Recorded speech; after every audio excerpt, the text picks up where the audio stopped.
I am now happy to announce that there will be no income tax payable up to income of 12 lakh rupees. Expansion of medical education. Our government has added almost 1.1 lakh undergraduate and postgraduate medical education seats in 10 years under the leadership of Prime Minister Modi, has always believed in the admirable energy and ability of the middle class in nation building. নমস্কাৰ মই চিন্ময় বৰা আপোনালোকে চাই আছে DY 365 বিশেষ অনুষ্ঠান to the point নিশ্চয় আপোনালোকে গম পাইছে 2025 আৰু 26 বৰ্ষৰ বিত্তীয় বাজেট দাখিল কৰিছে বিত্তীয় মন্ত্ৰী কেন্দ্ৰীয় বিত্ত মন্ত্ৰী নিৰ্মলা সীতাৰামনে আজি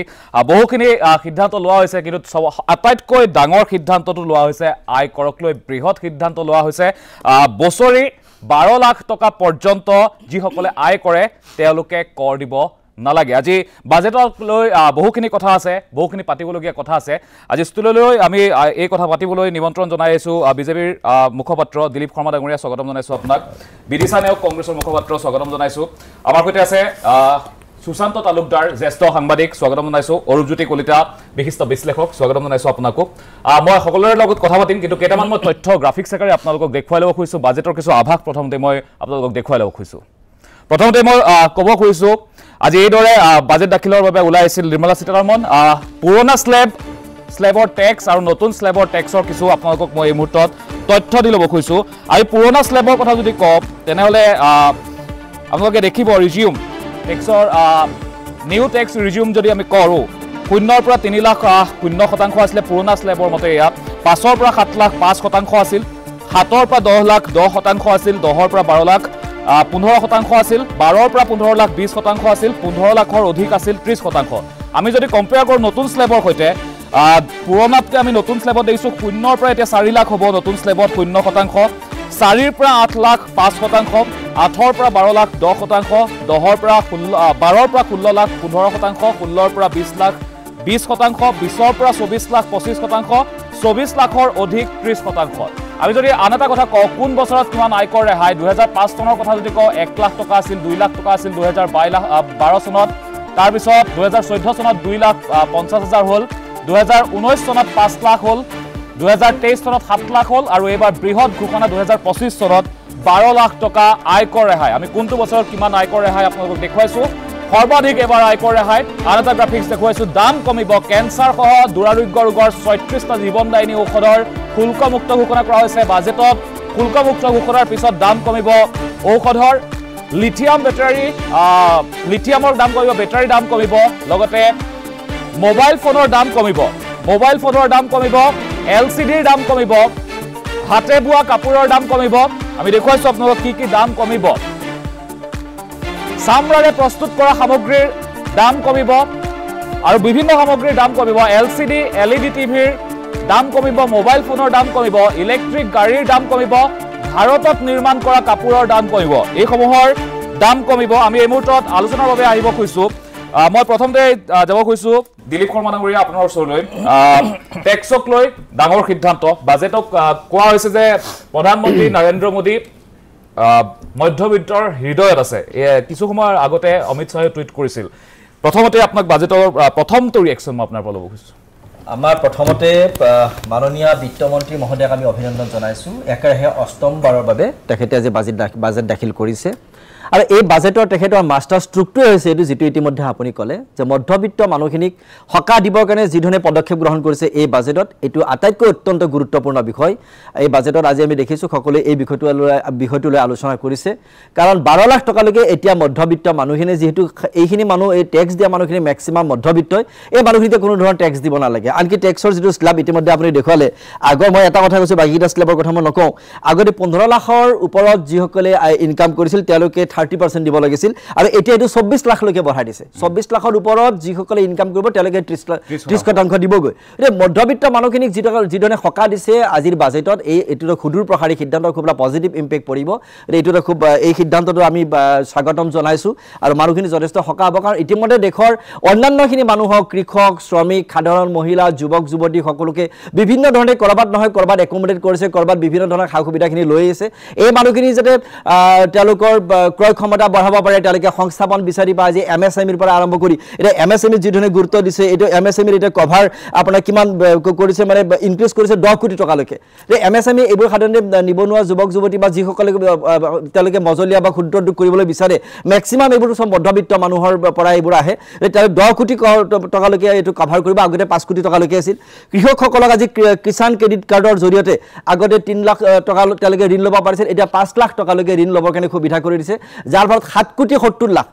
আমাৰ দেশত 7 কোটি 70 লাখ কৃষক ইতিমধ্যে ইয়াৰ পৰা লাভান্বিত হ'ব গতিকে এনেকৈ যদি আপুনি চাই নতুন ইনভেষ্টমেণ্ট আজি মেডিকেল সিট বঢ়াইছে 10000 মেডিকেল সিট বঢ়াইছে সমগ্ৰ দেশত আজি আপোনাৰ তাতকৈ অসমৰ কাৰণে আটাইতকৈ গুৰুত্বপূৰ্ণ খবৰ অসমত সেমিকণ্ডাক্টৰ উদ্যোগৰ পিছত আটাইতকৈ গুৰুত্বপূৰ্ণ পজিটিভ কথাটো অসমৰ ৰাইজৰ কাৰণে অসমৰ জনসাধাৰণৰ কাৰণে মোদী ডাঙৰীয়াৰ অসমৰ প্ৰতি যিটো কৃপা এটি আমি ইতিমধ্যে উপলব্ধি কৰিছো নামৰূপত ফাৰ্টিলাইজাৰ ইতিমধ্যে তাত উদ্যোগ স্থাপন কৰিবৰ কাৰণে আৰু য'ত প্ৰতি বছৰি 12.7 লাখ মেট্ৰিক টন মানে সাৰ উৎপাদনৰ কাৰণে ইতিমধ্যে ব্যৱস্থা কৰিব আৰু সেই ধৰণৰ উদ্যোগতা ইতিমধ্যে অনুমোদন জনাইছে বাজেটত ইউৰিয়া সাৰৰ কাৰণে আটাইতকৈ গুৰুত্বপূৰ্ণ অসমৰ জনসাধাৰণৰ কাৰণে গুৰুত্বপূৰ্ণ খবৰ এইটো যে অসমে এটা বৃহৎ উদ্যোগ পাবলৈ গৈ আছে অসমৰ 7 লাখ টকা 12 কোটি 12 লাখ 70 হাজাৰ টকা ন এইটো 12 লাখ এইটো মেট্ৰিক টন উৎপাদন এইটো উৎপাদন হ'ব গতিকে মই আপোনাক ক'বলৈ গৈছো অসমত উদ্যোগৰ এটা পৰিৱেশ ইতিমধ্যে আহি গৈছে যিটো সেমিকণ্ডাক্টৰে আৰম্ভ কৰিলে বা তাৰ আগৰ পৰা এডভান্টেজ আসাম প্ৰথমৰ পৰা কিছু পৰিমাণে হৈছিলে এতিয়া অসমত এনেকুৱা পৰিৱেশ মানুহৰ মাইন্ডসেটটো হলদি হৈছে যে অসম আগবাঢ়ি যাব লাগিলে অসম উন্নত হ'ব লাগিলে অসম চৰকাৰৰ ৰাজহ বৃদ্ধি কৰিব লাগিলে উদ্যোগৰ কোনো বিকল্প নাই ইতিমধ্যে সেই পৰিৱেশটো অসমলৈকে আহি গৈছে এটা সুন্দৰ পৰিৱেশ গতিকে আমি যদি এইখিনি কথা কওঁ গতিকে স্বাভাৱিকতে এই বাজেটখন এখন সুন্দৰ সকলোকে সকাহ দিব পৰা ধৰণৰ এখন বাজেট গতিকে মই ইয়াৰ উপৰি অন্যান্য কিছুমান কথা আছে এতিয়া আপুনি যদি টেক্স ৰেভিনিউ চাই বাজেটখনত দেখিছে সুশান্ত দাই বা আমাৰ কলিতা ডাঙৰীয়া হেতু কিছুমান কথা আলোচনা কৰিব টেক্স ৰেভিনিউ মই দেখিছো যে এই বাজেটখনত প্ৰায় 11.72% বৃদ্ধি হ'ব যোৱা বছৰতকৈ 38.40 লাখ কোটি মানে 38 লাখ কোটি টকা মানে আপোনাৰ ৰেভিনিউ আৰ্ন কৰিব এই বছৰটোৰ ভিতৰত যেটো যোৱা বছৰতকৈ 11.72% ইনক্ৰিজ কৰা হ'ব তেনেকৈ জিএসটি বৃদ্ধি হ'ব এইবোৰ বৃদ্ধি হোৱাৰ অৰ্থটো এটোৱে মানে আলটিমেটলি কি হ'ব অসমৰ যদি ইভলিউশন অফ ফান্ড বা যে অসমে যেটো চৰকাৰৰ পৰা কেন্দ্ৰীয় চৰকাৰৰ পৰা যেটো সকাহ পায় যেটো সাহায্য পায় এই পৰিমাণবোৰ ক্ৰমান্বয়ে বাঢ়ি গৈ থাকিব এই পৰিমাণবোৰ বাঢ়িব আজি জিএসটি বেছি সংগ্ৰহ হোৱা মানে টেক্স ৰেভিনিউ ৰাজ্য কেন্দ্ৰীয় চৰকাৰে বেছিকৈ সংগ্ৰহ কৰিব পৰা মানে অসমৰ দৰে ৰাজ্য যিবোৰ বিভিন্ন দূৰণিবতীয়া অঞ্চলত থকা ৰাজ্য আৰু অন্যান্য যিবোৰ ৰাজ্য আছে আজি সেই ৰাজ্যবোৰে অত্যাধিক তেওঁলোকে পইচা পাব এই ৰাজ্যবোৰে ইয়াত কাম কৰিবৰ কাৰণে সকাহ পাব ইয়াত কেপিটেল এক্সপেণ্ডিচাৰ বঢ়াবৰ কাৰণে সকাহ পাব এটা স্বাভাৱিকতে এটা এনেকুৱা এটা সুন্দৰ পৰিৱেশ হ'ব এই বাজেটখনৰ পিছত অসম বা সমগ্ৰ দেশৰ পৰিৱেশটো লাহে লাহে সলনি হৈ যাব আৰু এই সলনিটো উত্তৰণৰ দিশত গতি কৰিব এটা উন্নত দিশৰ পিনে ধাৱমান হ'ব ধৰিছে আৰু মোদী ডাঙৰীয়া যোৱা 10 বছৰ এইটোৱে দেশখনত প্ৰমাণ কৰি দেখুৱাইছে মোৰ আৰু কিছু কথা ক'বলগীয়া আছে মই আপোনাৰ ওচৰলৈ যাম মই বিদিশা নায়ক আপোনাৰ ওচৰলৈ আহিছো যেটো টেক্সৰ ক্ষেত্ৰত সিদ্ধান্ত লোৱা হৈছে মই আপোনাৰ পৰা একদম প্ৰথম আপোনাক মই সিধাই কৰিছো বিজেপিয়ে ভয় খালে নেকি টেক্সৰ কাৰণে বহু আলোচনা হ'ল সৰ্বত্ৰে আলোচনা হ'ল আৰু তাৰ পিছত 12 লাখ কৰি দিয়া হ'ল চাওক এগৰাকী বিত্তমন্ত্ৰী তেখেতে আজি দুদিনমান আগতে এটা ষ্টেটমেন্ট দিছিলে যে ভগৱানে ভাৰতৰ অৰ্থনীতি ধ্বংস কৰি দিলে এতিয়া আপুনি যেটো টেক্সৰ কথা কলে মই এনেই বাজেটখন যি এতিয়া সৰ্বসাধাৰণভাৱে চাইছো বিৰোধী হলেও এটা কথা ক'ব লাগিব যে এনে দেখাত মোৰ বাজেটখন ঠিকই লাগিছে এটা 400 সিট পাৰ কৰিব বিচৰা মানুহে যেতিয়া 240টা সিটলৈ নামি আহে ডেফিনেটলি ৰাইজৰ সমস্যাক গুৰুত্ব দিব লাগিব আপুনি কোৱা প্ৰশ্নটোৰ উত্তৰটো হেতু কিন্তু আদাৰৱাইজ মই বিৰোধী হলু বুলিয়ে জাহা তাহাকে বেয়াকে কৈ থাকিম তেনেকুৱাও নহয় বাজেটখন একচুয়ালি ভালকে পঢ়িব লাগিব এতিয়ালৈকে সম্পূৰ্ণ হোৱা নাই কিন্তু এটা বস্তু আমি ফিল কৰিছো এই বিজেপিৰ এই যি আহিবলগীয়া সময়ত বিহাৰৰ ইলেকশন হৈ আছে এই আমাৰ আপোনাৰ 2024 চনৰ বাজেটত আমাৰ নৰ্থ ইষ্টৰ কাৰণে উত্তৰ পূৰ্বাঞ্চলৰ কাৰণে অলমোস্ট 5900 কোটি টকা ধাৰ্য কৰা হৈছিল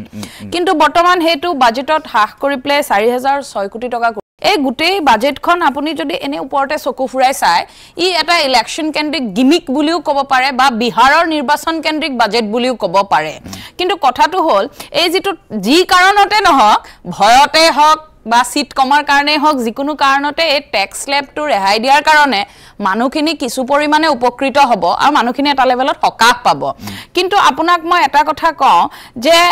আগতেও আমি দেখিছিলো যে তেওঁলোকে ভাষণ বা স্লোগানৰ যেটো ৰাজনীতি কৰে বা তেওঁলোকে যিবিলাক বাজেটৰ কথা কয় আগতেও আমালে বহুত পুঁজি দিছিলে অসমলৈ কিন্তু সেই বস্তুবিলাক আমাৰ আজি মুখ্যমন্ত্ৰী হিমন্ত বিশ্ব শৰ্মা ডাঙৰীয়াই কিয় দিয়া হোৱা নাই বুলি কৈ পেলাই আজুৰি আনিব পৰা নাই আৰু বহুতখিনি অলৰেডি যোৱা বছৰৰ বাজেটত তা আগৰ বাজেটত আমি ঘাটি দেখিবলৈ পাইছো বা পইচাখিনি আমাৰ ইউজ কৰিবই পৰা নাই আগতে আমি যেতিয়া তৰুণ গগৈ দেৱৰ চৰকাৰ আছিল তেতিয়া আমি এটা কথা শুনিছিলো যে যেতিয়া বাজেটত পইচা আবণ্টন কৰা হয় তৰুণ গগৈ চৰকাৰে তৰুণ গগৈ ডাঙৰীয়াই গৈ পেলাই দিল্লীত কৈছিল যে আমি ভিক্ষা খুজিবলৈ অহা নাই আমি যি প্ৰাপ্য আমি যি পাইছো সেয়া আমি নিবলৈ আহিছো এই যে যেটো আবণ্টন কৰে সেই পইচাটো যেতিয়া ইউটিলাইজ কৰিব নোৱাৰে বা হেতু আমি একচুয়ালি চৰকাৰৰ বিফলতা বুলি কওঁ তো এতিয়া আমি গোটেই বাজেটখন সম্পূৰ্ণৰূপে পঢ়িবলৈ নোৱাৰি পৰা কাৰণে আপোনাক মই পুংখানুপুংখকে ক'ব নোৱাৰিম কিন্তু ইয়াৰ পিছৰ যেতিয়া আমি বহিম আকৌ টকশ্বট তেতিয়া আপোনাক ডেফিনেটলি আমাৰ বাজেটখন মই ডক্টৰ অৰুণজ্যোতি কলিতা আপোনাৰ ওচৰলৈ আহিছো প্ৰথম আপোনাৰ বাজেটখনক লৈ প্ৰথম ৰিএকচনটো লম তাৰ পিছত মই এটা কথা ক'বই লাগিব টেক্সক লৈ এটা ডাঙৰ সিদ্ধান্ত হৈ গ'ল আৰু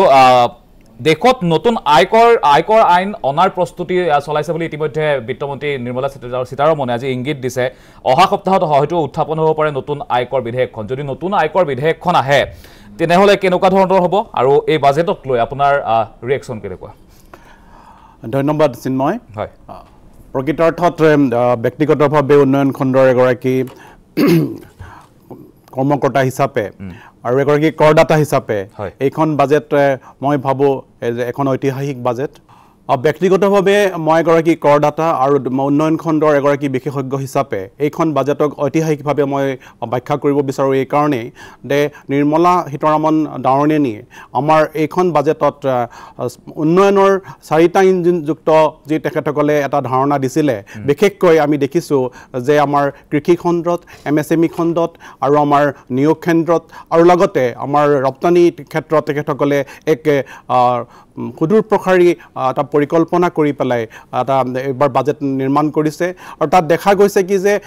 তিনিটা বিষয়ৰ ওপৰত গুৰুত্ব দিছে এটা হৈছে সহজীকৰণ এটা হৈছে একত্ৰীকৰণ আৰু আমি যেটো কওঁ যে ডিসইনভেষ্টমেন্ট বা নিৰ্মূলকৰণৰ এটা প্ৰস্তাৱনা আগবঢ়াইছে এই সকলোখিনি লৈ মধ্যবিত্তৰ কাৰণে যেটো সকাহ আৰু মধ্যবিত্তৰ প্ৰতি এটা যেটো সহমৰ্মিতা এই বাজেটখনত প্ৰতিফলন হৈছে ইয়ে এইখন দেশৰ কল্যাণকামী গণতান্ত্ৰিক যেটো দায়িত্ববোধ তাক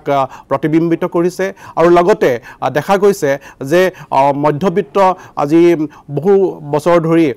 জুৰুলা হৈ আছিল আৰু এইটো এটা অভিযোগ আছিল যে এইখন চৰকাৰে মধ্যবিত্তৰ ক্ষেত্ৰত বিশেষকৈ কৰৰ ক্ষেত্ৰত তেখেতসকলে খুব দৃঢ় কিন্তু এই শিথিলকৰণে তেখেতসকলক জনমুখী এখন বাজেট হিচাপে আগবঢ়াই লৈ যাব আৰু আশা কৰা হৈছে ইয়ে আমাৰ দেশক এখন উন্নত ৰাষ্ট্ৰ কৰাৰ যেটো প্ৰয়াস বা যেটো তেওঁলোকৰ লক্ষ্য সেই ক্ষেত্ৰত ই এক নীতি নিৰ্ধাৰক হিচাপে চিহ্নিত হ'ব ঠিক আছে মই সুশান্ত তালুকদাৰ জ্যেষ্ঠ সাংবাদিক আপোনাৰ ওচৰলৈ আহিব খুজিছো প্ৰথমটো প্ৰতিক্ৰিয়া বাজেটক লৈ ইতিমধ্যে টেক্সৰ কথা আপুনি গম পাইছে কিভাবে এই বাজেটে কেনেকুৱা ধৰণৰ ফল আনিব বা ইয়া বাজেট বিহাৰৰ নিৰ্বাচনমুখী বাজেট নেকি নে ইয়া মধ্যবিত্তৰ বাবে সঁচাকৈ বাজেট হয় ৰাজনৈতিক দল এটা তেওঁলোকৰ সন্মুখত যেতিয়া নিৰ্বাচন থাকে নিশ্চয়কৈ তেওঁলোকে প্ৰতিটো মানে প্ৰয়াস কৰিব যেটা নিৰ্বাচনত কেনেদৰে তাৰ লাভ অলপ আনকি বিহাৰটো অলপমান পলমকৈ আছে দিল্লী নিৰ্বাচন আছে আৰু দিল্লীত আপোনালোকে জানে যে এইটো প্ৰধানত এইটো middle class upper middle class এইখিনিত এই মানুহখিনিও বেছি আছে তাতে বহু পৰিমাণে আছে গতিকে তাত হয়তো এই যিহেতু এইটো এটা সকাহ টেক্স যেহেতু ৰেহাই দিছে গতিকে স্বাভাৱিকতে এইটো মধ্যবিত্ত মানে সকাহ পাব চেলাৰী টেক্স যিখিনি মানে আছে তেওঁলোকে সকাহ পাব কিন্তু মোৰ প্ৰশ্ন হৈছে কেইটামান মানে বিষয় কেইটামান আমি লগত আনিব লাগিব যে এতিয়া টেক্স ৰেহাই দিয়াৰ লগে লগে আমাৰ চেলাৰী ক্লাছটো সাধাৰণতে ক'ত থাকে নগৰ অঞ্চলত থাকে নগৰ অঞ্চলত তেওঁলোকৰ ডিছপ'জেবল ইনকাম বাঢ়িব মানে হাতত সঞ্চয় বাঢ়িব গতিকে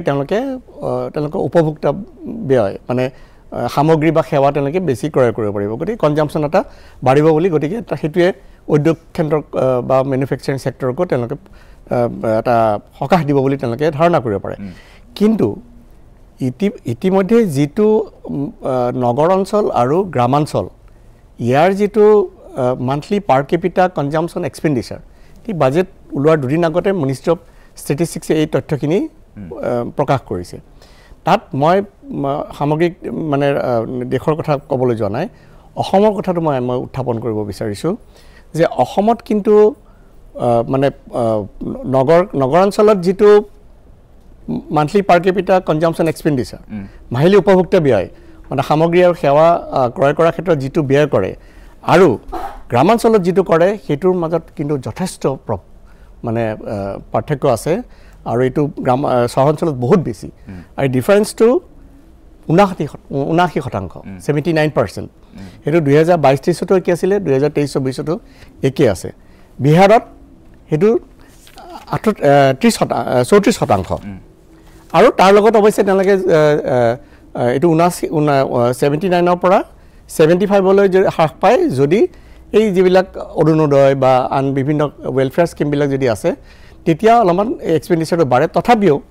4,000 মানে মান্থলি যিটো এক্সপেণ্ডিচাৰ গ্ৰামাঞ্চলত সেইটো 4,000 টকাতকৈ কম আৰু যেতিয়া কনজাম্পশ্যনটো নাবাঢ়িব বিশেষকৈ গ্ৰামাঞ্চলত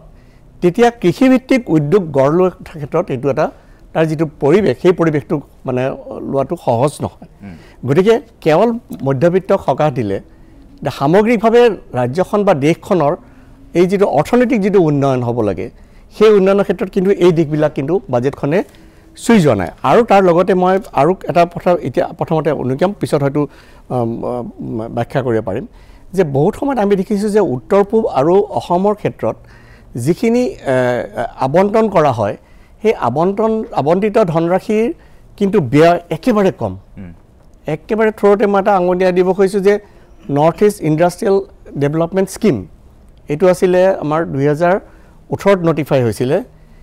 সেইটোত 2019ত মাত্ৰ 1 কোটি টকা ব্যয় কৰিছিল 6টা ইণ্ডাষ্ট্ৰিয়েল ইউনিটে এইটো ছাবচিডি ক্লেইম কৰিছিল মানে প্ৰপ'জাল কোনো ৰাজ্যবিলাকৰ প্ৰপ'জালেই নগ'ল ন গতিকে এই 3,000 কোটি টকা তাত ধৰি দিলে গতিকে আমি বাজেট এষ্টিমেটটো চোৱাৰ লগে লগে ৰিভাইজ এষ্টিমেটটোলৈ আমি চাব লাগিব যে পৰৱৰ্তী সময়ত যেতিয়া ৰিভাইজ এষ্টিমেট কৰে যে প্ৰতিটো ডিপাৰ্টমেণ্ট প্ৰতিটো মিনিষ্ট্ৰীয়ে যেতিয়া তেওঁলোকৰ বাজেটবোৰ ৰিভাইজ কৰে সেইটো ভিত্তি কৰি তেওঁলোকৰ যে তেওঁলোকে কিমানখিনি খৰচ ব্যয় কৰিব পাৰিলে কিন্তু উত্তৰ পূৰ্বাঞ্চল অসম আৰু আন ৰাজ্যবিলাকৰ এই বিভিন্ন কেন্দ্ৰীয় যিটো আঁচনি আছে বা কেন্দ্ৰীয় প্ৰকল্প আছে এই প্ৰকল্পবোৰ ৰূপায়ণ কৰাৰ ক্ষেত্ৰত যথেষ্ট এতিয়াও দুৰ্বল হৈ আছে সেই ক্ষেত্ৰত কিন্তু এটা তাত মানে ইয়াত নতুন এলোকেশ্যন কৰি লাভ নাই বাজেটে নতুনকৈ এটা ধন ৰাখি দি লাভ নাই কিন্তু কেপাচিটি বিল্ডিং কাৰণ আগৰ এটা কথাত ministry of housing and urban ডেভেলপমেণ্টে কৈছিলে যে আমাৰ স্মাৰ্ট চিটি আপোনালোকে যেনে উত্তৰ পূবৰ যিখিনি স্মাৰ্ট চিটি এতিয়া নিউ এজ চিটিৰ কথা কোৱা হৈছে নতুন বাজেটখনত কিন্তু স্মাৰ্ট চিটিৰ প্ৰকল্প আছিলে স্মাৰ্ট চিটিৰ প্ৰকল্পত উত্তৰ পূবৰ গোটেই মানে আমাৰ গুৱাহাটী আছিলে 96 ৰেংকত 100খন চিটিৰ ভিতৰত মহানগৰীত তেনেকৈ ইম্ফল 95 গতিকে প্ৰথম একেবাৰে তলৰ 15খনৰ ভিতৰত উত্তৰ পূৰ্বাঞ্চলৰ 8খন মানে চহৰ আছিলে গতিকে তাতে মিনিষ্ট্ৰীয়ে পাৰ্লামেণ্টাৰী ষ্টেণ্ডিং কমিটিক কৈছিলে যে এই উত্তৰ পূবৰ ৰাজ্যসমূহৰ 1,000 কোটি টকাৰ প্ৰকল্প ব্যয় কৰাৰ তেওঁলোকৰ সামৰ্থ্য নাই কেপাচিটিটো নাই গতিকে এই কেপাচিটিটো বঢ়োৱাৰ ক্ষেত্ৰত আমি ইংগিত এই বাজেটত আমি পোৱা নাই নাপালে আমি এই মানে পৰম্পৰাগত যিবোৰ ধনৰাশি আবণ্টন কৰা হয় সেই ধনৰাশি মানে কি ধৰে মানে ব্যয় কৰিব আৰু ব্যয় নকৰিলে আপুনি তাত ফলাফলটো নাপায় নহয় কাৰণ এইটো বাজেটখন তেওঁলোকে যেতিয়া যেনে আমাৰ PM divine scheme PM divine স্কিমটোত আমাৰ মুঠতে 6,600 কোটি টকা একদম 2025-26লৈ আবণ্টন কৰিছে উন্নয়ন খণ্ডৰ কথা আপুনি কৈছে কিন্তু এইখন বাজেটত উন্নয়নৰ ক্ষেত্ৰত মই ভাবোঁ যে অভিলাষী কিছুমান ইংগিত তেওঁলোকে দিছে আমি দেখিছোঁ যে আমাৰ যিটো ফ্লেগশ্বিপ ডেভেলপমেণ্ট প্ৰগ্ৰামছ আছে যেনেকুৱা জন আৰোগ্য যোজনাৰ ক্ষেত্ৰত জীৱনদায়িনী ঔষধৰ কথা ক'লে কেঞ্চাৰ আমাৰ হস্পিটেলৰ কথা কোৱা হৈছে লগতে আমাৰ ধান্য কৃষি আমাৰ যিটো যোজনা নতুনকৈ আমাৰ কৃষকসকলৰ কাৰণে গ্ৰাম্য অৰ্থনীতিৰ কাৰণে আৰু আপুনি যিটো ক'লে যে গ্ৰাম্য ক্ষেত্ৰত ফ'কাছ কৰিব লাগিব সেইটোৰ ক্ষেত্ৰত তেওঁলোকে বিশেষ যোজনা কৰিছে আৰু আমাৰ যিবোৰ ফ্লেগশ্বিপ ডেভেলপমেণ্ট প্ৰগ্ৰাম আছে যেনেকুৱা স্বচ্ছ ভাৰত মিছন জল জীৱন মিছন এইবোৰৰ তেওঁলোকে দীৰ্ঘম্যাদী কৰাৰ কাৰণে বিশেষ আঁচনি লৈছে মই এইটো ক'ব খুজিছোঁ যে ইয়াতে এটা দীৰ্ঘম্যাদী এটা উন্নয়ন প্ৰকল্পৰ ক্ষেত্ৰত আৰু আমাৰ দেশখনক এখন কল্যাণকামী আগবঢ়াই লৈ যোৱাৰ কাৰণে বিশেষকৈ গ্ৰাম্য ক্ষেত্ৰত এই বাজেটখনত আমি কেৱল ইনকামৰ বা যিটো আমি আজি ইনকাম টেক্সৰ কথাই কৈ আছোঁ কিন্তু তাৰ উপৰিও এটা মই ভাবোঁ কি যে ইয়াত সুদূৰ প্ৰসাৰী তেখেতসকলে প্ৰথমবাৰৰ কাৰণে মই দেখিছোঁ যে উন্নয়নৰ ক্ষেত্ৰত আটাইতকৈ বেছি অগ্ৰাধিকাৰ দিছে এইখন বাজেটত এইখন চৰকাৰে মোৰ কথাটো হ'ল যে বাজেটত আবণ্টিত ধনৰাশি আৰু তাৰ ব্যৱহাৰ পুঁজি ক্ষেত্ৰত ব্যৱহাৰ মই যিখিনি তথ্য দাঙি ধৰিছোঁ এইখিনি চৰকাৰী তথ্য ব্যৱহাৰ হৈছে নে নাই যদি পুঁজি ৰাশি ধনৰাশি ব্যৱহাৰ নহয় তেতিয়াহ'লে তাৰ উন্নয়নটো ক'ৰ পৰা হ'ব মানে যিখিনি প্ৰক্ষেপিত উন্নয়নৰ এটা আঁচনি ঘোষণা কৰিলে উন্নয়ন নহয় আঁচনিখিনি ধন সম্পূৰ্ণৰূপে ব্যয় হ'ব লাগিব প্ৰকল্পবোৰ মানে সময়মতে ৰূপায়িত হ'ব লাগিব ৰূপায়িত নহ'লে কেৱল ধন আবণ্টন কৰি কেৱল আঁচনি ঘোষণা কৰি উন্নয়ন হোৱা নাই নহ'লে যদি উন্নয়ন হয় তেতিয়াহ'লে আমাৰ গ্ৰামাঞ্চল আৰু নগৰ অঞ্চলৰ মাজৰ এই যিটো মানে ব্যয়ৰ ক্ষেত্ৰত যিটো বৃহৎ ব্যৱধান সেইটোৱে ব্যাখ্যা কৰিছে যে চহৰ অঞ্চলত আৰু মাইগ্ৰেশ্যন হ'ব প্ৰব্ৰজন হ'ব ইনকাম টেক্স মিডল মানে মধ্যবিত্তৰ হাতত টকা বেছি আহিব কিন্তু কৃষক বা সেই পৰিয়ালবিলাকত যদি তেওঁলোকৰ খৰচ কৰিবলৈ টকাৰ যদি হাতত পইচা নাহে তেওঁলোকৰ যদি পুঁজিটো কম থাকে তেতিয়াহ'লে মাইগ্ৰেশ্যন হ'ব চিটিলৈ এইকাৰণে মাইগ্ৰেশ্যন হোৱাৰ এইকাৰণে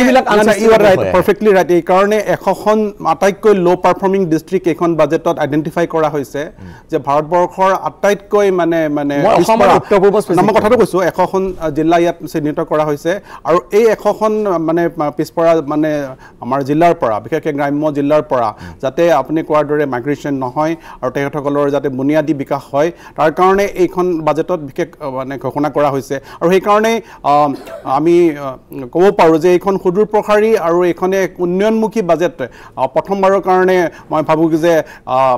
বিজেপি চৰকাৰৰ নেতৃত্বত আমি দেখিছোঁ যে উন্নয়নৰ ক্ষেত্ৰত তেখেতসকলে মানে জনমুখী আৰু মই ভাবোঁ যে উন্নত বিশেষকৈ ছাষ্টেইনেবল ডেভেলপমেণ্ট গ'লৰ যিবোৰ কমিটমেণ্ট আছে এই সকলোবোৰৰ প্ৰতি লক্ষ্য ৰাখি পেলাই এইখন বাজেটে এটা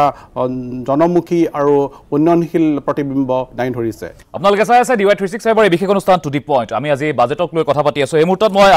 কেইবাজনো লোকৰ এই মুহূৰ্তত মন্তব্য শুনাব খুজিছোঁ প্ৰথমতে শুনাম এপ'ল' হস্পিটেলৰ এক্সিকিউটিভ ভাইচ চেয়াৰপাৰ্চন কামিনী শোভানা কামিনীৰ মন্তব্য তাৰপিছত আমি শুনাম হিৰো এণ্টাৰপ্ৰাইজৰ চেয়াৰমেন সুনীল কান্ত মুঞ্জালৰ মন্তব্য লগতে আমাৰ হাতত এই মুহূৰ্তত মন্তব্য আছে নেশ্যনেল ষ্টক এক্সচেঞ্জৰ NECৰ MD আৰু CEO আশিষ কুমাৰ লগতে স্পাইচ জেটৰ CEO অজয় সিঙৰ মন্তব্য আহিছে আমি কেইটামান মন্তব্য এই মুহূৰ্তত শুনাই ল'ব খুজিছোঁ There were announcements. I like the fact that there are certain cancer drugs, 36 of them, there were life-saving drugs that are completely, customs duty exempt. That always helps. We're looking at the health of the nation. I don't know how much it moves the needle.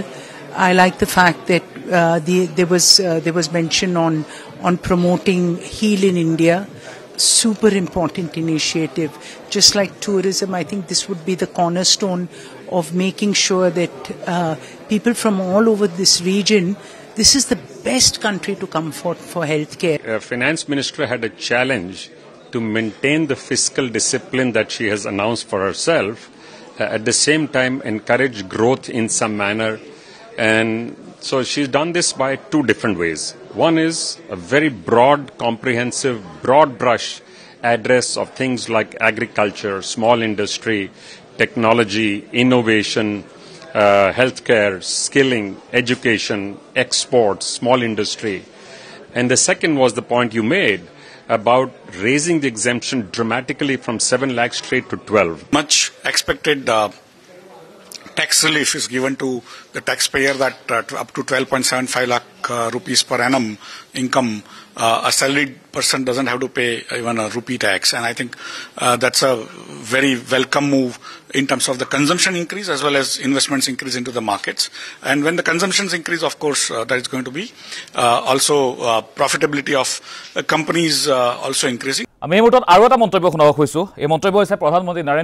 Narendra Modi আজি budget দাখিলৰ পিছতে প্ৰথম প্ৰতিক্ৰিয়া তেওঁৰ কি আছিল শুনাই ল'ব খুজিছোঁ अब इस बजट में 12 लाख रुपए तक की आय को टैक्स से मुक्त कर दिया गया है सभी आय वर्ग के लोगों के लिए टैक्स में भी कमी की गई है इसका बहुत बड़ा फायदा हमारे मिडिल क्लास को नौकरी पेशे करने वाले जिनकी आय बंधी हुई है ऐसे लोगों को मिडिल क्लास को इससे बहुत बड़ा लाभ होने वाला है उसी प्रकार से जो नए नए प्रोफेशन में आए हैं, जिनको नए नए जॉब मिले हैं, इनकम टैक्स की ये मुक्ति उनके लिए एक बहुत बड़ा अवसर बन जाएगी। साथियों, इस बजट में मैन्युफैक्चरिंग पर 360 डिग्री फोकस है ताकि एंटरप्रेन्योर्स को, एमएसएमईज को, छोटे उद्यमियों को मजबूती मिले और नई जॉब पैदा हो। বাজেট সন্দৰ্ভত কেইবাজনো নেতাৰ মন্তব্য আছে। মুখ্যমন্ত্ৰী হিমন্ত বিশ্ব শৰ্মাকে ধৰি শাসক বিৰোধীয়ে কি ক'লে এই বাজেট সন্দৰ্ভত শুনি ৰহক। বাজেটত দেশৰ বাবে এইবাৰ 10.1% গ্ৰোথ জিডিপি গ্ৰোথ ধাৰ্য কৰা হৈছে against the GDP growth of 9.7% in the revise estimate of 2024-25 অৰ্থাৎ দেশখনৰ অৰ্থনীতি 10% আধাৰত বৃদ্ধি হ'ব। ফিস্কেল ডেফিচিট 4.8ৰ পৰা 4.4%লৈকে কমিব আৰু কেপিটেল এক্সপেণ্ডিচাৰ 10 লাখ কোটিৰ পৰা 11 লাখ কোটি টকালৈকে বৃদ্ধি কৰা হ'ব। আমাৰ ৰাজ্যত উদ্যোগীকৰণৰ এটা নতুন বাতাবৰণ টাটাৰ ছেমি কণ্ডাক্টৰ ইণ্ডাষ্ট্ৰী দি আৰম্ভ হৈছিল আৰু বহুতৰ মনত ধাৰণা আছিল যে এটা কিবা কৰি আহিলে আৰু শেষ। এইবাৰ প্ৰায় 12,000 কোটি টকা ব্যয়েৰে এডভান্টেজ আছাম 2.0ৰ প্ৰাৰম্ভণিতে আমাৰ হিন্দুস্তান ফাৰ্টিলাইজাৰ কৰ্পোৰেশ্যনক নতুন ধৰণে নিৰ্মাণ কৰা বা ব্ৰহ্মপুত্ৰ ভেলী ফাৰ্টিলাইজাৰ কৰ্পোৰেশ্যনক নতুন ধৰণে নিৰ্মাণ কৰাৰ ঘোষণা आज आनुष्ठानिकভাৱে কৰা হল। जो यह बजट प्रस्तुत किया है ये अपने में शानदार बजट है। मैं इस बजट की भूरी प्रशंसा करता हूं और इस बजट में समाज के सभी वर्गों की चिंता की गई है। यह बजट युवा, गरीब, किसान, नारी और समाज के सभी वर्गों और सेक्टर्स के विकास को बढ़ावा देने वाला है। वित्तीय वर्ष 2025-26 के बजट में डिफेंस मिनिस्ट्री को 6,81,000 करोड़ से अधिक का एलोकेशन किया गया है, जो पिछले साल के बजट एलोकेशन से लगभग 9.5% अधिक है। लगभग आधे लोगों के लिए जो सारे स्कीम्स चल रहा है उसके ऊपर कुछ योजनाएं आज घोषणा किया है। 50,000 नए अटल टिंकरिंग लैब बनाया जाएगा। सशक्त आंगनवाड़ी में पोषण 2.0 की कार्यक्रम शुरू किया गया है। ये बजट खनर सन्दर्भत आमार पोर्ट शिपिंग वाटार्स मंत्रालय तरफर পৰা আমি বিশেষভাৱে ক'ব বিচাৰিছোঁ যে এইখন বাজেট আমাৰ কাৰণে এখন হিষ্টৰিক বাজেট। অসমৰ কাৰণে এখন বহুত ভাল বাজেট, এটা ঐতিহাসিক বাজেট বুলি ক'ম। কিয়নো আমাৰ যি নামৰূপ সাৰ কাৰখানা আছিল সেইটো মৃতপ্ৰায় অৱস্থাত আছিল, তাৰ প্ৰডাক্টিভিটি বঢ়াব বুলি বাজেটত উল্লেখ কৰিলে। আৰু নামৰূপ সাৰ কাৰখানাটো আমাক লাগেই, কিয়নো আমাৰ খেতিয়ক দিনে নতুন নতুন খেতিয়কৰ জন্ম হৈছে। बहुत स्पष्ट कहा था कि look east act east policy सरकार की रही। जो पूर्वी राज्य है, जो उत्तर पूर्वी राज्य है, जब तक वो विकास में समावेश नहीं होंगे तब तक देश विकास नहीं कर सकते। जहाँ तक बजट पे आए, ये वही पुराना बजट है जो पिछले 10 सालों से हम सुनते आ रहे हैं, जहाँ पर शब्दों के अलावा न गरीब को कुछ मिलता है, न किसान को कुछ मिलता है, न मध्यम वर्ग को कुछ मिलता है। विभिन्न टैक्स के जो प्रपोजल्स आते हैं, नतीजे आते हैं, वो सिर्फ बड़े बड़े कंपनियों के मालिकों को फायदा दिलाता है। मुझे लगता है कि पिछले 10 सालों में जितने भी बजट है, सबसे कमजोर बजट इस साल का बजट रहा है। एकदम non event, this budget is a non event. Right now the investment climate is bad. Even domestic investors are not investing. Foreign investors are pulling their money out. Where is the money going to come from additional manufacturing? Secondly, unemployment is the biggest crisis facing our economy. She's not talked about unemployment at all. Okay, so if you have a salary, you're going to pay less tax, apparently. But if you don't have a salary, where are you going to get the salary from? দেশৰ যিটো জনগণৰ মৌলিক সমস্যাসমূহক যেনে ধৰণে তেওঁলোকে address কৰিব লাগে, যেনেকৈ তুলি ধৰিব লাগে, সেই সম্পৰ্কত কোনো ধৰণৰ এটা তেওঁলোকে বাজেটখনত সেই বিষয়সমূহ তুলি ধৰিব পৰা নাই। মই দিলীপ শৰ্মা ডাঙৰীয়া পুনৰ আপোনাৰ ওচৰলৈ আহিছোঁ ইতিমধ্যে টেক্সক লৈ এইটো ডাঙৰ ঘোষণাই আৰু বাজেটখনত ইতিমধ্যে আপুনি আৰু কি কি গুণ দেখিছে যিখিনিয়ে আপোনালোকক বিজেপিক অহা সময়খিনিত সহায় কৰিব বুলি আপোনালোকে ভাবে ইতিমধ্যে মধ্যবিত্তৰ বাজেট বুলি এটা হেশটেগ চলিছে টুইটাৰৰ এক্স হেণ্ডেলত আমি দেখিছোঁ যে মধ্যবিত্তৰ বাজেট বুলি কোৱা হৈছে কিন্তু বিৰোধী পক্ষই কিন্তু সেইটো মানি লোৱা নাই বিৰোধী পক্ষই কি কয় কি নকয় সেইটো মই বৰ বেছি এটা গুৰুত্ব দিবলৈ খোজা নাই কাৰণ বিৰোধী পক্ষৰ এটা নিজস্ব ৰাজনীতি আছে ডেফিনেটলি তেখেতসকলৰ এটা এজেণ্ডা থাকিব আৰু সেই এজেণ্ডাৰ ভিত্তিত কথাখিনি ক'ব গতিকে তেওঁলোকৰ লাইনত কথাখিনি ক'ব জনগণে দেখিব জনতাই দেখিব কোনে কি কৈছে বাজেট কি ধৰণৰ কোনখিনি মানুহ লাভৱান হ'ব দেশ কেনেকৈ প্ৰগতিৰ পথত আগবাঢ়িব সামগ্ৰিকভাৱে কি ধৰণে উন্নয়ন হ'ব এইটো জনতাই বিচাৰ কৰিব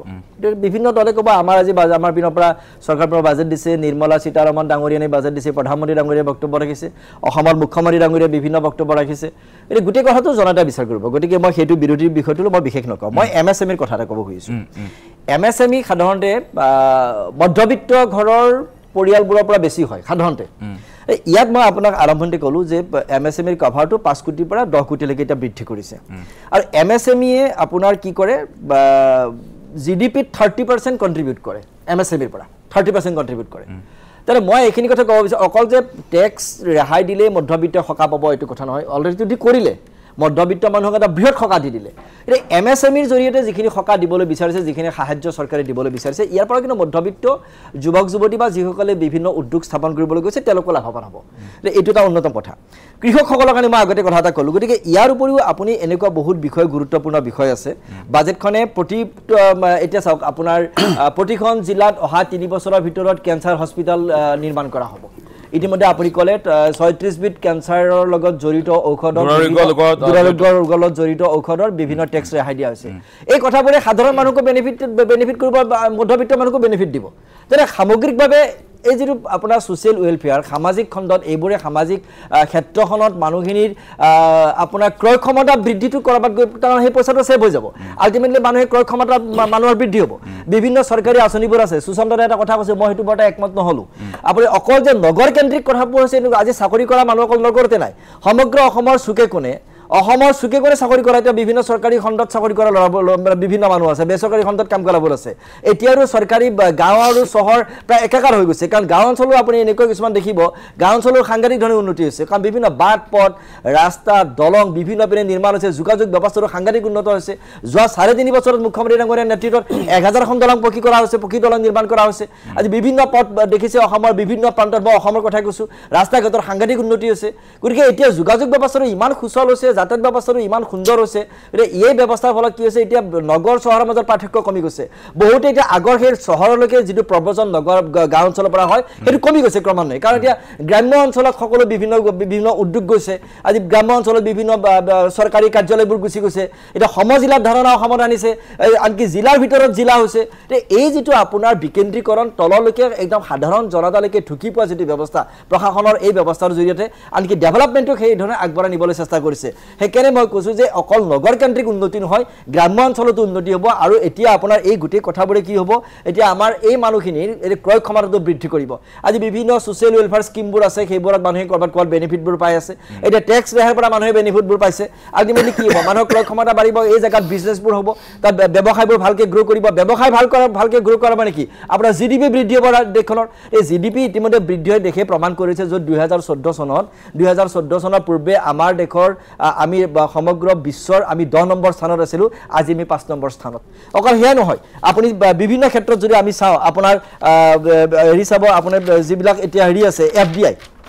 আপুনি চাব বৈদেশিক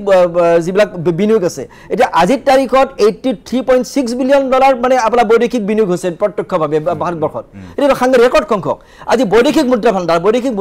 আমাৰ হাতত ইমান টকা জমা আছে এটা বৈদেশিক মুদ্ৰা ভাণ্ডাৰ 2013-14 চনত এইটো আছিল $292 বিলিয়ন আজি এইটো $704.89 বিলিয়ন জমা আছে আমাৰ হাতত তাহলে কি হৈছে আমাৰ দেশখনৰ যিটো প্ৰভুত্ব উন্নতি মোদী ডাঙৰীয়াৰ যিটো সুস্থ পৰিকল্পনা আমাৰ দেশৰ অৰ্থনৈতিক বিকাশৰ কাৰণে তেখেতৰ যিটো সুন্দৰ নীতি বা যে পদক্ষেপ গতি চৰকাৰখনৰ যিটো পৰিকল্পনা এই পৰিকল্পনাৰ ফলত আমাৰ দেশৰ অৰ্থনীতি সাংঘাতিক ধৰণে গ্ৰ' কৰিছে আমি বিশ্বৰ অন্যান্য প্ৰান্তৰ দেশবোৰৰ সমানে আমি এতিয়া ফেৰ মাৰিবলৈ সক্ষম হৈছোঁ আৰু তেখেতে লক্ষ্য ৰাখিছে 2047 চন বিকশিত ভাৰত এই বিকশিত ভাৰতত আমাৰ কোনো দৰিদ্ৰতা নাথাকে আপুনি শুনিলে খবৰ আপোনাক মই এটা তথ্য দি ক্লিয়াৰ কৰি দিব পাৰোঁ আজি যোৱা 10 বছৰত পভাৰ্টি আমি ইতিমধ্যে প্ৰায় এটো ষ্টেট বেংক অফ ইণ্ডিয়া ৰিপৰ্টে আমাৰ নহয় ষ্টেট বেংক অফ ইণ্ডিয়াৰ প্ৰতিবেদন অনুসৰি 2024 চনত পভাৰ্টি আমি 4.86% লৈকে কমাই আনিবলৈ সক্ষম হৈছোঁ যিটো 2011-12 চনত আছিল 25.7%। যোৱা 10 বছৰত 25 কোটি মানুহক দৰিদ্ৰ সীমাৰেখাৰ ওপৰলৈকে আনিবলৈ আমি সক্ষম হৈছোঁ। তাৰমানে এই বাজেটখন অকল এইখন বাজেট নহয় যোৱা 10 বছৰৰ যিটো আমাৰ অৰ্থনৈতিক নীতি আমাৰ যিবোৰ বাজেট তাত যিবোৰ সকা দিয়া আছে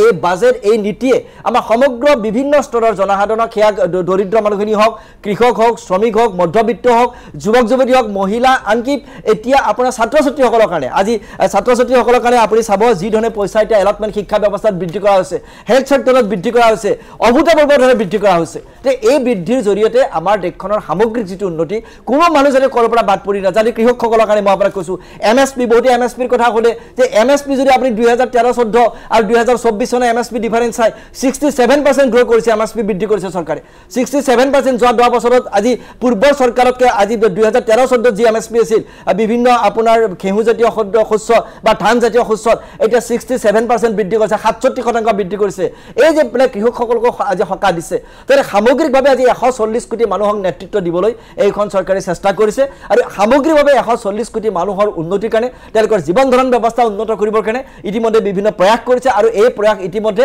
বাস্তৱত প্ৰয়োগ হ'বলৈ গৈছে আৰু হৈ আছে সেইকাৰণে আজি আমি সমগ্ৰ বিশ্বত 5 নম্বৰ বৃহৎ অৰ্থনীতিলৈকে আমি ধাৱমান হৈছোঁ। ঠিক আছে মই বিৰিখা নায়ক আপোনাৰ ওচৰলৈ আহিছোঁ গৌৰৱ গগৈ ইতিমধ্যে কৈছে যে এই বাজেট হৈছে এই 10টা বছৰৰ ভিতৰত আটাইতকৈ দুৰ্বল বাজেট এই বাজেটখন দুৰ্বল বাজেট হৈছে বিগত 10টা বৰ্ষৰ ভিতৰত আৰু এটা ইতিমধ্যে সুশান্তাই এটা কথা কৈছিলে যে বস্তুখিনি আহে পইচা আহে কিন্তু ৰূপায়ণ হৈছে নাই আচলতে বস্তুখিনি সেইটো এটা কিন্তু ডাঙৰ কথা এই কথাটো মই কৈছিলো মোৰ প্ৰথম কথাখিনি যে আবণ্টন হোৱা পুঁজিবোৰলৈকে ঠিকে আছে কিন্তু কিমানখিনি আমি ইউটিলাইজ কৰিব পাৰিছো সেইটো সবতকে ডাঙৰ কথা কিন্তু কথাটো হ'ল চাওক এটা নতুন বছৰ এতিয়া নতুন এখন বাজেট কিন্তু আপুনি আজি শেয়াৰ বজাৰে কেনেকুৱা এটা প্ৰতিচ্ছবি দিছে আপুনি চাওক আৰু শেয়াৰ বজাৰে যেতিয়া নিজৰ বাস্তৱ ৰায়টো হতাশাৰ জৰিয়তে দিছে তেতিয়াহ'লে আমি গতিকে আমি ডেফিনেটলি গম পাওঁ আমাৰ যেতিয়া ভাল বাজেট আহে ভাল মানে এনেকুৱা বিষয় আহে তেতিয়া শ্বেয়াৰ বজাৰৰ উত্থানটো আমি দেখোঁ আজি কিদৰে শ্বেয়াৰ বজাৰে নিজৰ হতাশা দেখুৱাইছে সেইটো আমি দেখিলোঁ গতিকে অলমষ্ট এটা মানে বাজেটৰ ওপৰত শ্বেয়াৰ বজাৰে এটা অলৰেডি নিজৰ ৰিমাৰ্ক এটা দি দিলে এতিয়া কথাটো হ'ল আপোনাৰ বহুত কথা হৈছে ইয়াত আপোনাৰ এই যেটো টেক্সৰ কথাও কোৱা হৈছে টেক্সৰ কথাটো হকাহ দিয়াৰ কাৰণে আমি ভাল পাইছো নো ডাউট কিন্তু এই গুটেই কথাটো কিন্তু অৰ্ধসত্য হাফ ট্ৰুথ বুলি ক'ব লাগিব আপুনি চাব 12 লাখৰ ওপৰত যদি আজি চাকৰি কৰা মানুহ এজনে তেওঁৰ দৰমহা অকনমানো বৃদ্ধি পায় গুটেই আকৌ 4 লাখৰ আপোনাৰ তাৰ পিছত গুটেই টেক্সটো দিব লাগিব এতিয়া আজি আমি এটা বস্তু চালো আপুনি এটো যেটো কয় বাহিৰে ৰং সং ভিতৰে কোৱা ভাতৰি আজি জল জীৱন মিছনৰ ওপৰতো তেখেতলোকে এটা দিছে 2028 চনলৈকে বৃদ্ধি কৰিব আজি আপুনি অসমত চাওক জল জীৱন মিছনৰ কি অৱস্থা জল কি নল আছে জল নাই টাইপৰ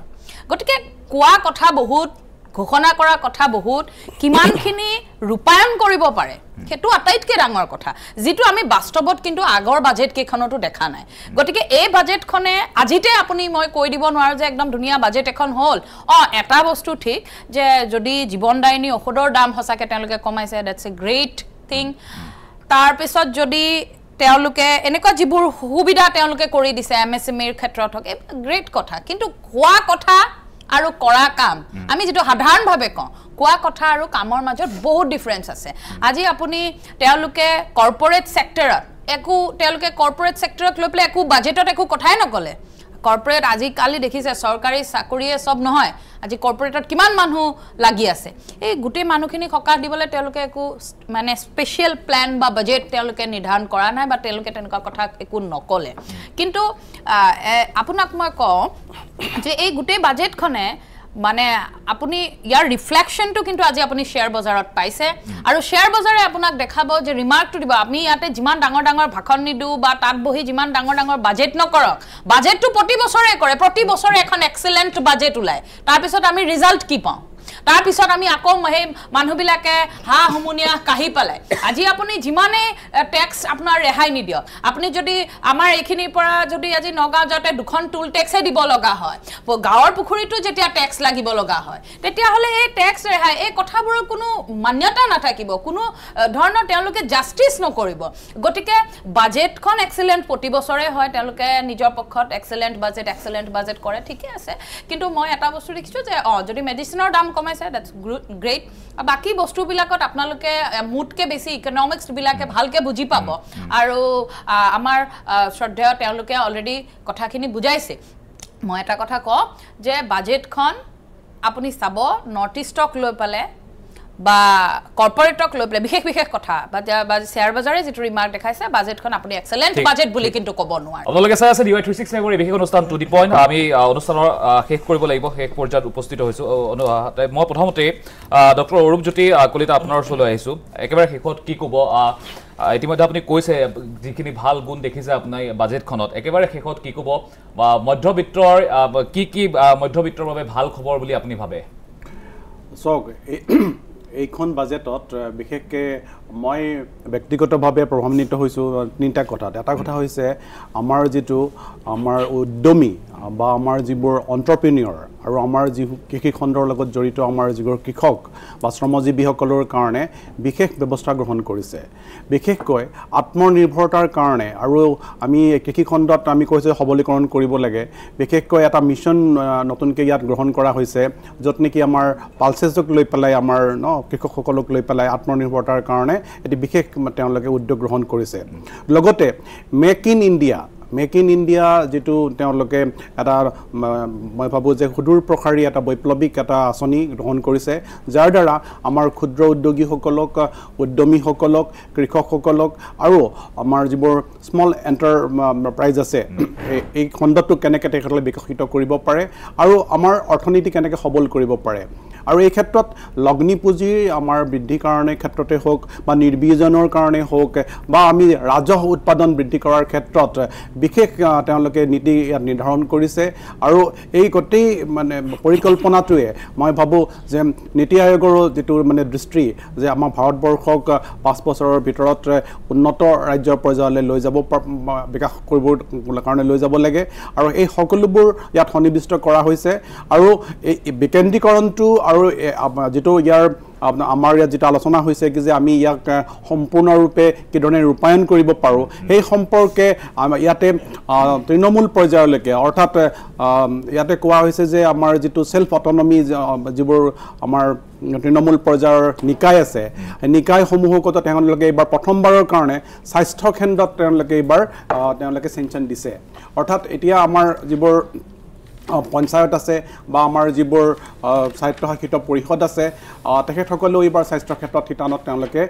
মানে অৰ্থ লাভ কৰিব পাৰিব গতিকে এইবোৰ এটা বৈপ্লৱিক সুদূৰ প্ৰসাৰী আৰু ইয়ে প্ৰকৃত অৰ্থত মধ্যবিত্তৰ লগতে আমাৰ দেশৰ এটা মানে আমি ভাবোঁ কি যে আমাৰ দেশৰ যেটো অৰ্থনীতি সবলীকৰণৰ ক্ষেত্ৰত এক নতুন দিশ উন্মোচন কৰিব পাৰিব ঠিক আছে ধন্যবাদ জনাইছোঁ দাদা আপোনাক মই এই মুহূৰ্তত সুশান্ত তালুকদাৰ জ্যেষ্ঠ সাংবাদিক সুশান্ত তালুকদাৰ একেবাৰে শেষত আপুনি কি ক'ব বিচাৰিব না মই সেই কথাটোতে উল্লেখ কৰিম যে কেন্দ্ৰীয় বাজেটৰ অসম আৰু উত্তৰ পূৰ্বাঞ্চলৰ ক্ষেত্ৰত দুটা কথাত গুৰুত্ব দিব লাগে এটা হ'ল যে এই ৰাজ্যসমূহত যিটো নগৰ আৰু গ্ৰামাঞ্চলৰ মাজত ক্ৰয় ক্ষমতা বৃদ্ধি কৰা মানে তাত ব্যৱধান যিটো ব্যৱধানটো হ্ৰাস কৰি গ্ৰামাঞ্চলৰ জনসাধাৰণৰ ক্ৰয় ক্ষমতাটো বৃদ্ধি কৰাৰ ক্ষেত্ৰত এইটো কিছুমান ৰাজ্য এইটো পাৰিছে কেৰালাত 18% তেওঁলোকে ব্যৱধানটো হ্ৰাস কৰিছে কাৰণ তেতিয়াহে আমাৰ যিটো গ্ৰামাঞ্চল কৃষিভিত্তিক যিবিলাক উদ্যোগ সেই উদ্যোগবিলাকৰ মানে ঠন ধৰি উঠিব আৰু অৰ্থনৈতিক উন্নয়নত তেওঁলোকে কণ্ট্ৰিবিউট কৰিব পাৰিব আৰু তাৰ লগে লগে উত্তৰ পূৰ্বৰ যিবিলাক ৰাজ্যসমূহ প্ৰকল্প ৰূপায়ণৰ ক্ষেত্ৰত তেওঁলোকৰ যিটো কেপাচিটি এই কেপাচিটি তেওঁলোকে বৃদ্ধি কৰাৰ ক্ষেত্ৰত আগৰ দিনত কাম কৰিব লাগিব আৰু সামগ্ৰিকভাৱে কিন্তু দেশৰ যিটো আমাৰ ইকনমিক সাৰ্ভে যিটো ইণ্ডিকেট কৰিছে যে গ্ৰোথ দেশৰ গ্ৰোথটো হ'ব ইকনমিক গ্ৰোথটো তেনেকৈ প্ৰজেক্ট কৰিছে 6 to 6.5 সেইটো যথেষ্ট কম এইটো এখন মানে আমাৰ ইমান বিশাল দেশ এখনৰ লগতে তাত আমাৰ এটা ইয়ং বহুত কৰ্মসংস্থান সৃষ্টি কৰা এই বিষয়বিলাক আছে তাৰ লগে লগে আমি কিছুমান অৰ্থনৈতিক কিছুমান দিশ যেনেকৈ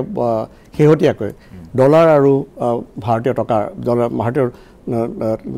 আজিৰ দিনটোতো 86.70 মানে টকা $1 এগেইনষ্টে আৰু সেইটো তাক মানটো ৰাখিবৰ কাৰণে তলত ৰাখিবৰ কাৰণে ৰিজাৰ্ভ বেংকে এইটো পাৰ্চেছ কৰাৰ কাৰণে আল্টিমেটলি ফৰেক্স আমাৰ যিটো ফৰেন এক্সচেঞ্জ ৰিজাৰ্ভ যিটো আছে সেইটো নামি আহি এতিয়া প্ৰায় $23 বিলিয়ন লৈকে নামি আহিছে $700 বিলিয়ন পাইছিল এটা যথেষ্ট ভাল ওপৰলৈ মানে এইটো উঠিছিল কিন্তু এইটো নামি আহিব লগা হৈছে গতিকে সেই দিশবিলাকো কিন্তু এই বাজেটখনে আগৰ দিনত কেনেধৰণে তেনেকৈ পৰিচালনা কৰি তাক উন্নয়ন কৰিব পাৰে সেই কথাখিনি আমি সকলোৱে মন কৰিব লাগিব ঠিক আছে মই একেবাৰে শেষত দিলীপ শৰ্মা ডাঙৰীয়া একেবাৰে শেষত কি ক'ব একদম চবকে একদম এই যে কথাটো হৈছে কি মই আগতে ক'লোঁ যে বাজেটখনে সামগ্ৰিকভাৱে সকলো মানুহক তাক প্ৰতিনিধিত্ব বাজেটখনৰ সকলো মানুহৰ ক্ষেত্ৰত প্ৰতিটো খণ্ডত আৰু সৰ্বস্তৰৰ মানুহৰ কাৰণে এখন প্ৰতিনিধিত্ব কৰা এখন বাজেট যে এই বাজেটে সকলো ধৰণৰ মানুহকে আগবঢ়াই নিব চেষ্টা কৰিছে আৰু কৰ্পৰেট ছেক্টৰৰ কথাটো যি কৈছে বিৰোধীয়ে যদি কৰ্পৰেট ছেক্টৰ এই বাজেটত যদি বিজেপি দলৰ কোনো চৰকাৰে যদি বাজেটৰ গুৰুত্ব দিয়ে বাজেটে যদি কৰ্পৰেট ছেক্টৰৰ গুৰুত্ব দিয়ে বিৰোধীয়ে চিধা ক'ব এখন কৰ্পৰেট বাজেট আজি হয়তো কৰ্পৰেট ক্ষেত্ৰত আমি তেনেকৈ বিশেষ চকুত পৰা নাই কিন্তু আজি সাধাৰণ মানুহৰ কাৰণে মধ্যবিত্ত মানুহৰ কাৰণে সকাহ দিছে আজি সেইকাৰণে ধৰক অলপ আপডাউন হৈছে সেইটোৰ এটা গুৰুত্বপূৰ্ণ বিষয় নহয় সেইটো কাৰণ এইবিলাক আপডাউনটো থাকিবই কিন্তু সাধাৰণ কথা হৈছে কি এখন সাধাৰণ মানুহৰ বাজেট বিৰোধী সেইটো গ্ৰহণ কৰিবৰ কাৰণে অসুবিধা পায় কৰ্পৰেটৰ কাৰণে যেতিয়া কথা ক'ব সেইদিনা ক'ব কৰ্পৰেটৰ বাজেট কৰি এই যিবিলাক তেওঁলোকৰ দুৰ্দল্যমানতা আৰু কণ্ট্ৰাডিক্টৰী বক্তব্য এই বক্তব্যই প্ৰমাণ কৰি দিয়ে যে তেওঁলোকৰ কোনো এটা স্পষ্ট ধাৰণাই নাই স্পষ্ট ধাৰণা কোনো কথা তেওঁলোকৰ নাই সেইকাৰণে তেওঁলোকে যি পায় তাকে আলোচনা কৰে সেইকাৰণে মই আপোনাক আগতে কৈছোঁ কোন দলে কি কৈছে সেইটো আমাৰ কাৰণে গুৰুত্বপূৰ্ণ বিষয় নহয় আমাৰ গুৰুত্বপূৰ্ণ বিষয় জনতাই কি ধৰণে গ্ৰহণ কৰিছে জনতাই যদি বাজেটখন ভাল পাইছে জনতাই যদি বাজেটৰ পৰা সকাহ পাইছে সাধাৰণ মানুহে সকাহ পাইছে মধ্যবিত্ত মানুহে সকাহ পাইছে দেশৰ সামগ্ৰিক উন্নতি হৈছে বাজেট গ্ৰহণ কৰিব আৰু যদি তেওঁলোকৰ কথা শুনিছে সেইটো যদি বাস্তৱত প্ৰতিফলিত হৈছে তেতিয়াহ'লে তেওঁলোকৰ কথা শুনিব আমাৰ সেইকাৰণে ক'বলৈ কোনে কি কৈছে গুৰুত্বপূৰ্ণ কথা সকলোৱে কোৱাৰ অধিকাৰ আছে কিন্তু আমাৰ কথা জনতাই যদি গ্ৰহণ কৰিছে এখন উৎকৃষ্ট বাজেট আৰু যোৱা 10 বছৰ নৰেন্দ্ৰ মোদী ডাঙৰীয়া নেতৃত্বৰ চৰকাৰে প্ৰতিখন বাজেট উৎকৃষ্ট আছিল আৰু সেইকাৰণে দেশৰ প্ৰগতি আজি চূড়ান্ত শিখৰত আৰোহণ কৰিছে ঠিক আছে মই একেবাৰে শেষত বিদিশা নায়ক একেবাৰে চমুকৈ প্ৰগতিৰ কথা কওঁতে এটা মনত পৰিছে 34% মানুহে এতিয়াও ইণ্ডিয়াৰ প্ৰতিদিনে 100 টকাৰ পৰা 150 টকা দৈনিক তেওঁলোকৰ মজুৰি গতিকে 5 কেজি চাউলৰ কাৰণে যেতিয়া হাফ অফ দ্য কাণ্ট্ৰি ঘূৰি থাকিব তেতিয়াহ'লে প্ৰগতি কোনফালে হৈছে সেইটো আমি অলৰেডি গম পাইছোঁ গুৰুত্ব নিদু বুলি কৈও মোৰ বক্তব্যটোৰ ওপৰত গুৰুত্ব দিয়াৰ কাৰণে ধন্যবাদ কিন্তু কথাটো হ'ল